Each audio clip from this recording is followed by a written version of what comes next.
Hey friends, it's Jen. Welcome to the Sunshine Farm.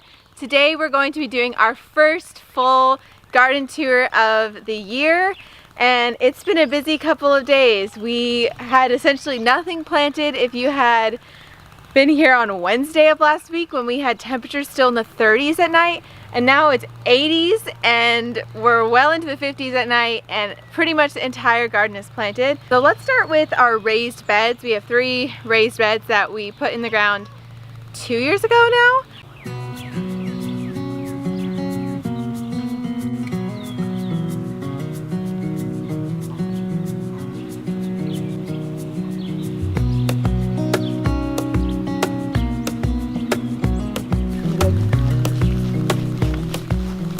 So behind me we have our 3 raised beds and a couple random containers. Over here we've got shallots right next to some lovely looking garlic and a little container of mint. And then over behind the garlic we have a dahlia planted under the soil that will come up and bloom and be beautiful. These are yellow and raspberries. I think that's what they're called. This is the 2nd year of having them. Last year we had our first fruit. This year we should have a lot of fruit because I'm seeing a lot of little baby blossoms getting ready to open. So I'm really looking forward to that, and this bed is actually going to be entirely raspberries going forward. Another visitor! Hi, Seiji! Next to me in this bed is our pepper bed with random volunteer calendulas. We've got jalapenos. What's the other pepper we've got? Sunbright? No, the other hot one. Oh, serranos? We've got jalapenos and serranos that we actually picked up at a little greenhouse because I forgot to get seeds for those this year. And they're the small looking ones. The nice big looking ones are sunbrights and a couple different kinds of bells. And we also have a few Chinese 5 color peppers. And then behind me is our lovely chive bush, which is full of blossoms. You can eat the blossoms, you can eat the plants, all of it. It's delicious.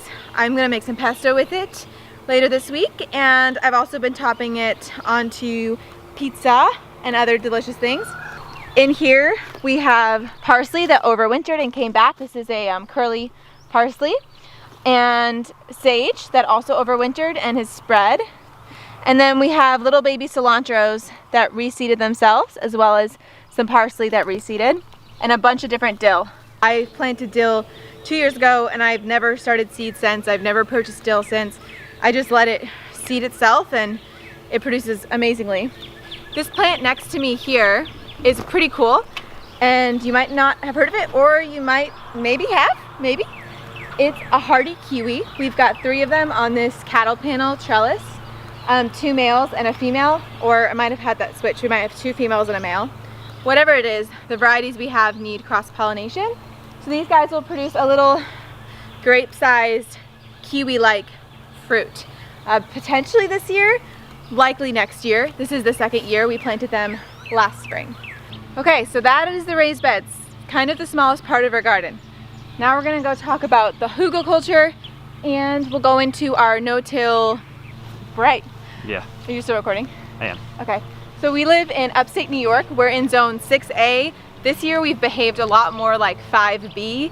It's been really, really cold until this week, like the past 5 days, as I mentioned earlier. So that gives you a little bit of context. Essentially, nothing was ready to be planted other than your cold hardy crops until like Wednesday or Thursday. So it was just like cram time to get everything in as quickly as possible, because we don't have the longest growing season, and a lot of things like tomatoes and peppers and all of your cucurbits need a good number of days to produce. So we have hugelkultur here. Hugelkultur is basically a German term for mound culture or something like that, essentially, right? It's a permaculture method of laying down wood and rotted wood and then adding different layers of organic material, finally topping it off with just a little bit of soil and planting in it. Over time, all of those layers of organic matter break down and feed the soil, and you have tons of moisture retention and a beautiful, cool place to plant. I love this bed. I kind of use it as my like Smodge Podge bed where I plant all different kinds of things like flowers and celery and kales, and we've got onions, and we have some perennials. We have all kinds of things in this bed. What you'll see right here, some of my favorite things, it's Egyptian walking onion. It's a perennial onion that sends off these really cool seeds, and it will walk. So as you see right there, next to it, it walked itself over, and it will continue to spread. You can take the little seed pods and you can just plant them all over the place, and they'll come up and produce tons and tons of onion. And here you can see all of these little baby onions are Egyptian walking onions. I just took the little seeds and put them in the ground, and they're doing awesome. They came up super fast.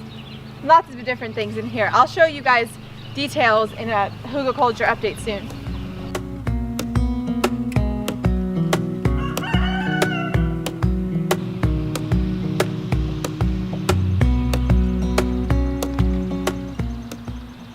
We've got 450 by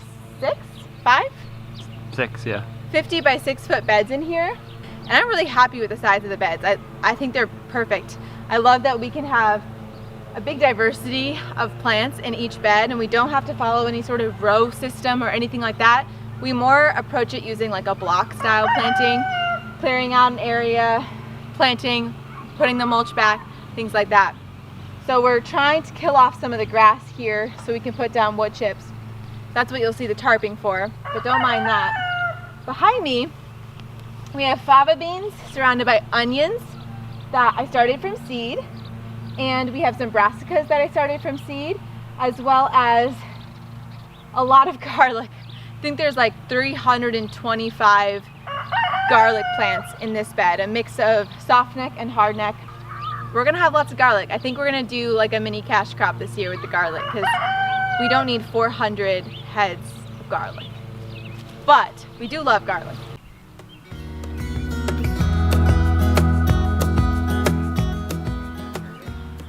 Okay, so let's walk back down this row and I'll show you what's in here. I should mention that everything you see in this bed, we either started from seed in the house or we direct sowed seeds. None of my direct sowed seeds have really come up yet, so almost everything is a transplant that we put in the ground, and I'll point out where we direct sowed a number of things this week. So over here on the left, in this section, we have broccoli and cheddar cauliflower. And then on the other side of the trellis, I have 4 tomatillo plants, as well as a few tomato stragglers that we didn't fit in our nightshade alley. And then on this side over here, you can see there's some hardware cloth on the ground, which looks a little bit odd. So the hardware cloth is actually preventing the birds from eating those squash seeds that we planted. We have this big beautiful pine tree next to us, and the birds love to hide in there and fly down and try to steal the seeds. So I have Mexican gherkin cucumbers along the trellis, and then I have 4 different kinds of like a zucchini squash. A Lebanese one, which is our favorite. It's like a Lebanese white squash. It's really delicious. Has like a nutty flavor to it. A Cozelle zucchini, which is a smaller striped zucchini. Black Beauty zucchini, and this little Desi squash, which is like a little small round squash. This section looks empty, but it's actually filled with a white butter potato. So you can see some of them coming up amidst a few different weeds as well. But the potatoes are coming up right here in this section. Both of these beds in this section, as well as the one next to us, are mulched with a rotted hay that we take right out of our goat pen. So it's covered in like goat manure, you know, they peed on it, the sun's baked it, the rains come down on it. So it doesn't have a lot of weed seeds because it's been rotting and sitting out for, you know, many, many months. And it's amazing. It's basically acts as a slow release fertilizer all summer long and just continues to feed the soil. So we don't have to fertilize these beds at all. The goat manure fertilizes, the hay breaking down fertilizes. It maintains moisture so we don't water them. It's amazing. We love having the rotted hay for that reason. In this section right here, we just cleared aside the hay We put down some compost from our compost pile, as well as some compost that we purchased. My favorite is bumper crop, a bagged compost from Costa, Maine. And then I planted 3 groups of corn, like a block style of corn. I have glass gem corn. I have a popping corn. I think it's Italian popping corn. And then I have a sweet corn. So this will all be just corn. And then in here I have some determinate tomatoes. These guys we will not prune, and we'll just use the cages as support. I need 1 more cage. And we have 4 ground cherries. In the blank spots around those plants, I have more potatoes. And this guy right here, this is my favorite plant in the entire garden. This is my perennialized artichoke plant, which many people would say that you cannot plant artichokes in upstate New York. It's too cold. They won't survive in zone 6. They won't perennialize. And I didn't actually plan for it to come back, but I did mulch it heavily along with the other 5 that I had planted. This one survived and it's just coming back beautifully. You can see a little bit of diatomaceous earth on it. I'm protecting it from slugs. It's not really working that well, so we're going to try a couple different things. But ultimately it's growing so fast that the slugs can't really harm it. Perennial artichokes will produce every year, whereas if you plant an artichoke in year 1, you may or may not get fruit setting on it. So I'm really excited because that means we should have artichokes this year. Probably in the late summer, fall, I don't know. I have no idea.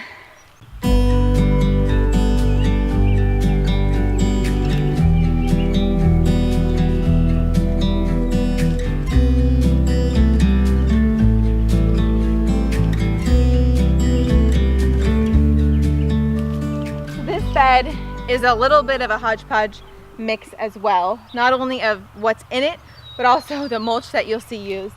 In this first like 30%, there are some wood chips down, a very light layer of wood chips. I decided I do not like planting in wood chips my annuals. So we're going to be kind of nixing wood chips used for annuals and strictly use them for perennials going forward. But before I made that decision, we put more wood chips on this bed, and then we took them out and I planted, and we're going to go grab some rotted hay from the goat pen and mulch around what I've planted.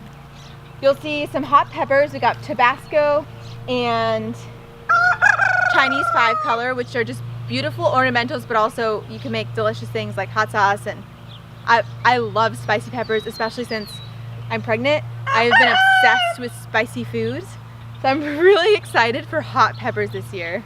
I think I'll probably put them on everything. We have some more ground cherries, 3. I'm really happy with how I started my ground cherries this year. They're huge and they already have fruit set on them. Some radishes that I let go to seed. I'm going to save the seeds from those. This is going to be a cucumber teepee. So we just grabbed some sticks from our woods that we had chopped down or cleared out from fallen trees, and we cut them to a similar height. We're gonna get some sticks and tie them up so that they provide like a ladder for the cucumbers to grow. And I planted 2 kinds. I planted Marketmore 76, I think, and then a New York variety of cucumbers, both slicers. I still need to get a hold of some pickling cucumber seeds. I forgot to get those this year. This little strip of soil that you can see here is where I planted okra. I love okra. I had it for the first time last year, and I just direct seeded it this year because we've had a nice hot week. It should grow pretty quick. We should get some by the end of the summer. It's not quite as prolific in upstate New York where it doesn't get as hot as in the south. I also have some kale over next to the radish and some carrots that probably aren't going to be very good because it's been so hot this week. But I'm just letting them be, seeing if they'll produce a root. And if they don't, we can juice the tops or we can give it to our bunnies. This is a very small low tunnel. So I have small little metal poles and I turned them into an arch. That's what they're made for. They're made specifically for this purpose. And then I took some row cover and put it over and used rocks to hold the row cover down. But we'll take a peek in here and I'll show you what's going on.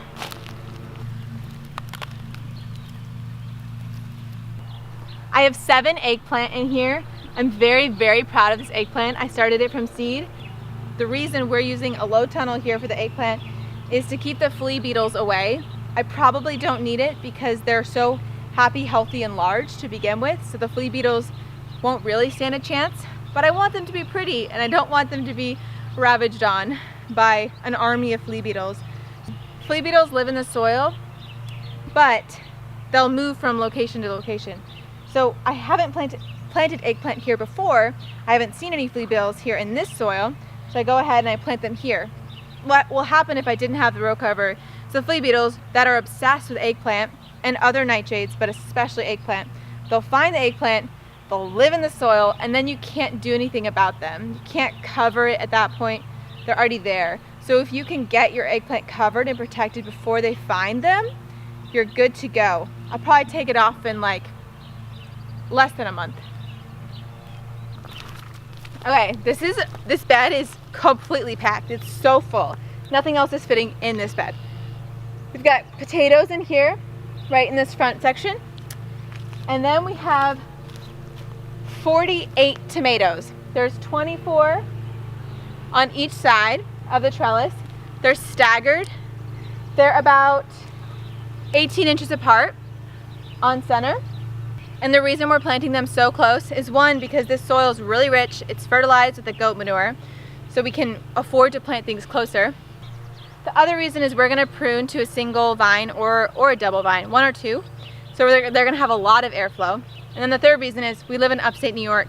The humidity and heat isn't as much of an issue here, so we don't get hit quite as hard with tomato diseases as quickly as you might in the south.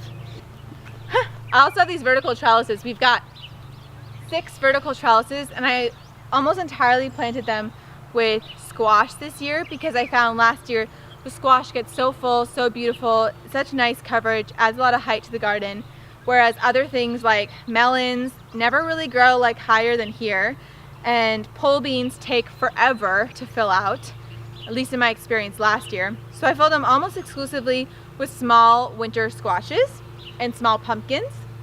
We have like, I think 5 or 6 different varieties of tomatoes, mostly slicers, a lot of heirlooms, and then about 50% or more are paste tomatoes. I did Italian paste and Opaka paste.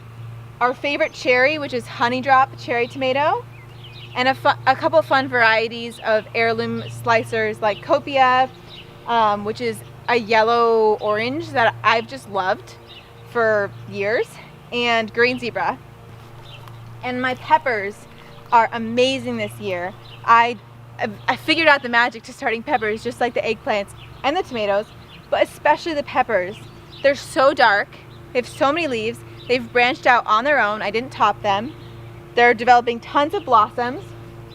They're a great size. I didn't start them too early. I didn't start them until March. I have mostly bells. I have a sweet bell, sunbright, and I think some other bells. And then I've got some poblanos, I have paprikas, I have big red, oh, Jimmy Nardellos. That's pretty much covers it. Rose con pollo. Oh, rose con pollo, habanada, which is a sweet Banana. I think that's it. You have most of them, yeah. Okay, you know what I forgot to do is tell you what's on these trellises, but I'm going to tell you right now. And I labeled everything this year. Everything I planted I've labeled, which is huge for me because I am a spontaneous gardener. Trying to remember to do anything on a system is very difficult. But I did it, so I'm going to give myself a pat on the back. And I've got Waltham butternut here, so like a medium small butternut squash. Over here I have a Sibley squash, which is actually developed in the city local to us, Rochester, New York. It's actually a really cool looking squash. It's blue, it's pretty big, so I'm excited to see how that looks and how they look together. I don't know why I planted 2 different kinds on one trellis, but it should look pretty cool. And then I'll just tell you the one right in front of me and the one back there that you can't see. This one has honey nut squash, which is like the best winter squash in my opinion by far. If you don't know what it is, go ahead and look it up. It's so delicious. And then behind Chris, my favorite looking squash and my favorite tasting pumpkin. It's called Jardale pumpkin. I think that's how you pronounce it. It's blue on the outside and then it changes to orange if you bring it inside, and it will last for like 6 months. I still have one inside and it's like 9 months later. It's so sweet and creamy and dark orange when you cut it open. The seeds are delicious. It's an heirloom pumpkin. It's beautiful. I mean, it's just this blue, beautiful pumpkin. If you see my permaculture garden tour video from last year, the pumpkin that I'm looking up at is a Jardale pumpkin. So that's my favorite one. That's why I put it in the very front trellis. This trellis is where I planted pole beans. I planted Kentucky Wonder pole beans on this side. And then on this side I planted, they're called Triumpho Violetto. They're a purple pole bean. I didn't buy a lot of pole beans this year. I bought mostly bush beans, so I just had 2 varieties to plant. And this bed is pretty much empty with a few exceptions because, as I mentioned, I hate planting in wood chips. I hate it even more now that I'm like pregnant and don't want to like do tons of bending and digging. It's like exhausting planting in wood chips. It's not as exhausting if you have like a nice loose sandy soil, but our soil is naturally it's loamy, but it's pretty compact. It's really rich, but it's hard. And the wood chips have not done a good job loosening it up because it stays so wet. Whereas the hay, the rotted hay, has really loosened the soil, and it's so easy to plant in because you just brush the hay aside and you put a seed in. You try to brush the wood chips aside and it's just like inches and inches and inches of wood chips. Then the wood chips accidentally get mixed in with the soil, and then you're just trying to make sure they don't get mixed, because if they get mixed, then you have nutrient deficiencies. I know it works really well in a lot of contexts, and I definitely think it's worth giving it a shot, especially for perennials. But I am not wanting to finish this bed. I think we're gonna move this into a perennial bed. I'm gonna maybe find a fruit tree or 2 and maybe some berry bushes and fill in this bed with some perennials. I love the idea of having annuals and perennials sharing a similar space. This trellis has buttercup squash, which tastes like a combination between a potato and a butternut squash. Also really delicious. I think it's my second favorite next to honey nut. There's butternut, buttercup, honey nut, lots of squashes that sound very similar. It's easy to get confused. And finally, this has baby bear pumpkins on it. Or no, sorry, take that back. This has, wait, no, this one says Jardale. What? But it also says, I think I thought it was Jardale and meant to put that over there. Because this is the sugar pie. Okay. Apparently I mislabeled. I said I didn't do that, but it happens. So this one is a sugar pie pumpkin. So we'll use these to make pumpkin pie puree. We make puree and then we freeze it in mason jars. Okay, I do have a few things because I went through the struggle and I planted them, and then that's when I realized I'm never doing this again. Just kidding, I probably will do it again. But we have some celery that I started from seed, it's little baby celery. Some beets that I started indoors, a mix of red, like bull's blood beet and golden beets. Some red onions, they're a Rosa de Milano red onion. And then a few little baby cabbage starts.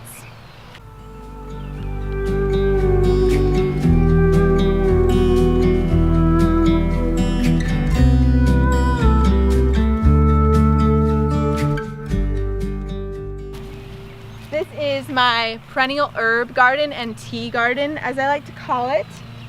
Everything in here that you see was planted last year, and I haven't planted anything else yet. Not everything is thriving yet because this was no-till. We didn't add any compost to this bed, just wood chips, and just planted in the dirt below the wood chips, or the soil below the wood chips, which was hard, which was wet, which was compacted. But now that it's in its second year, things are starting to thrive a little bit more, and it will just get better year after year as the perennials spread out, fill out, and I continue to add new perennials to the bed. I have oregano in here. I have thyme. This beautiful plant is yarrow. It's starting to spread itself quite a bit. Winter savory here, a lavender. I have echinacea in here. Chamomile, which came back this year in 2 different spots. A little baby chive bush, which is probably going to start competing with the giant chive I have over there. Bee balm, which you can use for tea, and the pollinators love the bee balm. It has beautiful, this one has beautiful purple red flowers, like a magenta flower. Sorrel, which is a spinach-like perennial green. Really good flavor. This one is I think this was a lemon. It has a kind of a lemony flavor as well.